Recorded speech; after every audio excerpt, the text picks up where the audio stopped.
mature. Control. What chance would they have against the combined power of our new alliance?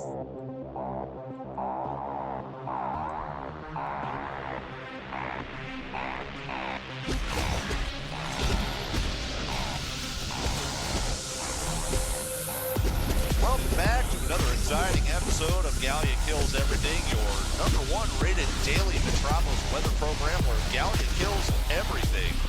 We are back on remote assignment out here on the frozen slopes of Mogo again tonight, and we've got Galea herself out trying it out.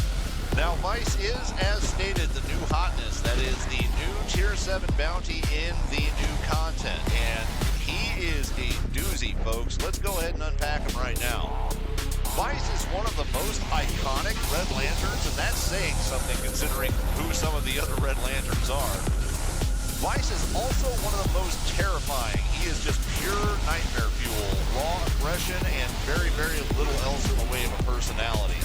He's got a reason for it. Go look at his character origin if you're curious, but let's just say he's not a guy you want to meet in a dark alleyway, and we'll leave it at that. As for what he can do to you, let's unpack some of those things. He does have a heavy close-range melee attack where he can knock you back. You just saw Professor Zoom go flying there. Stay the hell away from him. That's going to limit his ability to do that. He will occasionally charge at you. That has some knockback as well. And then he has a basic heavy range attack. Those are really his only 3 primary attacks that he uses that aren't obviously abilities of some sort. Now, as for his abilities, he does have the hard light stun and orbital combo. Make sure you break out of that and get out of the way. Getting hit in the head with an orbital is never a good thing. He has the telegraphed where he uses that massive ocean of blood vomit. That cone telegraph there on the ground lets you know where that's going to hit at. You want to move because those ticks do 6 digits of damage apiece. He will also set up an AoE zone of the burning blood right around himself. That's going to hit you for 5 digits of damage a tick. If you're not picking up on what I'm saying here, stay the hell away from him. That's the #1 way to stay alive in this fight. In addition to that, he does have a frequently used but lesser effective projectile attack. You'll see him occasionally throw out a row of 5 projectiles. Just don't be there when they land. You'll be good to go. Vice's main and most problematic ability is not his individual attack abilities. It's his cell phone. That's right. At any given point in time, he can call a car full or a bus full of his friends to come give him a hand. Now, this comes in 2 different flavors. The smaller group is going to be 4 Red Lanterns. They're all relatively weak. They don't have a lot of health. You can kill them fairly quickly. You can almost kill them accidentally with AoE damage if you have some good AoE in your build. That's why balance is fucking important. But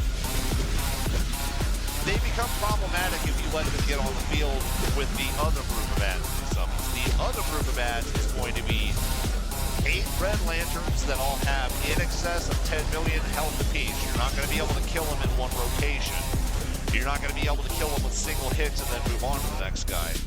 These guys all have variety of different weapon attacks that can cause knockback, knockdown, juggle, and they also all have his ability to do the localized AoE blood pool, thereby creating a situation where you can be standing in a literal ocean of burning wrath blood that is dealing non-stop damage to you while these things are trying to knock you down, juggle you, hit you in other methods, while Vice is still using his stuns and his AoE attacks. This creates a situation that makes it very easy to die if you don't get rid of them. So if you see the group of 4, just make sure you focus on them a little bit. But if you see the group of 8, switch your targeting away from Vice immediately and kill them as quickly as you can. This is a good time for a PSA. I don't know if you guys saw the guy there in the background who ran in. If you see a mental character fighting something by themselves, they're not the tank. You are the tank if you get involved in that fight. So unless you can tank, you probably want to go away and let them go about their business. Just a helpful reminder. Well, we're back into the fight here, and as you can see, we've got this group of 8 ads to take care of. I'm going to use a lot of single target hits here for the next little bit. That's going to get us to the next phase in the fight. The next phase in the fight, of course, being when he summons more of them. There really isn't any secondary breakdown here. You just have to make sure you stay alive the entire time and keep dealing damage to him while you do, and eventually you'll get to the end of everything. Now, time to talk about build here for a moment. This is different than how I normally bounty hunt. Usually I use a precision-based build with Clarion and Lernias as a secondary heal on the finish. I switched it up to see whether or not it was possible to build a might-based loadout that would still provide healing, but also provide enough damage and crowd control to make everything die, essentially. Now, we accomplished this using Lernia's healing, but we've taken an oops, all finishers approach to it. Because we have the White Lantern offense, we have another finisher. Because we have Omega Totality, we have another finisher. In addition to the finisher you start with, which in her case is Terrorize, which is a heavy single target multi-hit finishing attack. That means every single one of her finishers is going to provide her with a massive amount of incoming health. If you combine this with some shields and a couple of other strong single hit attacks, you can create a loadout that allows you to skip back and forth and back and forth. How that works? Well, let's dig into that.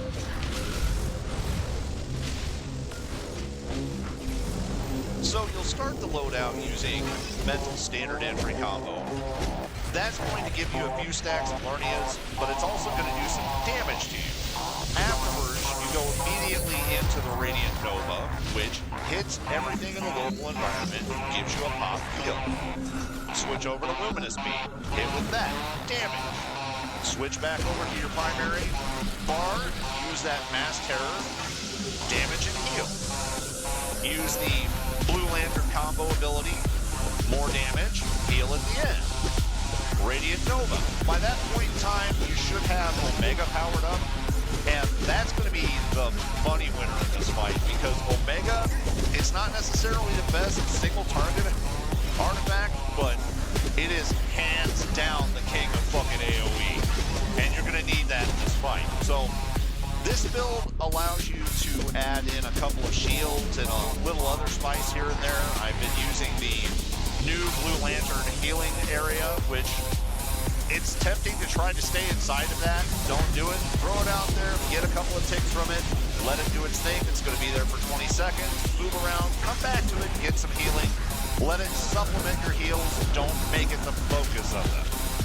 Because the focus of your heals is going to be your damage output. You want to position yourself and continuously move through your rotation so that you can maintain constant focus on those finishers. As you can see here,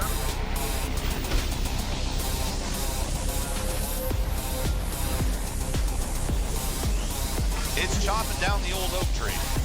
It's doing what we want it to do. Now, as a reminder, this fight is the new hotness, so you can find a bounty train if you want to come in and get this done. Additionally, 8 marks, reward box, that's your weekly reward for it. And as always, countdown feats are associated with this type of bounties. Vice is no exception. Now, aside from those things, I gotta tell you, this was a very interesting way to fight. I'm gonna try it out for a few other bounties and see whether or not it's viable, but change is always nice, and if nothing else, it gives us an alternative approach. And I think that's really what bounty hunting is about, the variety. Well, like, subscribe, all that jive. Good fight, good night.